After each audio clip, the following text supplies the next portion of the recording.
Ayan, good morning po.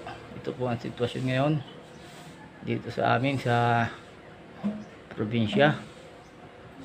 Signal number 2. Pero kalma naman po ang panahon. Po, makulimlim nga lang ang kalangitan na medyo may bahagyang hangin. Ito po ay parte ng Mimaropa, lugar ko. Ayan po, medyo humahangin siya. May hangin siya.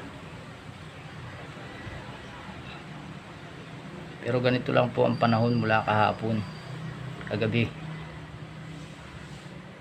May bahagyang pag-ulan, pag-ambon. Ganyan lang po ang panahon dito.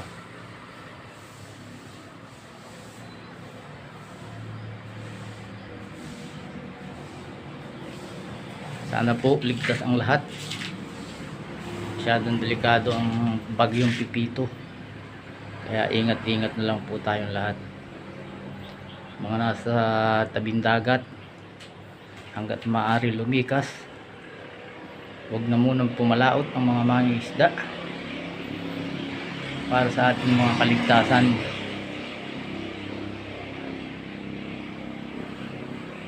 Kung hindi po kayo nakasubscribe sa YouTube channel ko, pakisubscribe naman po. Pa-like at pa-hit ng notification bell para updated po kayo sa aking mga iba't ibang video. Yun lang po at maraming salamat po. Ayan, kalma pa po dito. Kalmang kalma po ang panahon. Ayan po yung linangan. Ayan, kabundukan. Kalma po ang panahon. Ganyan lang po ang hangin. Kahit signal number 2.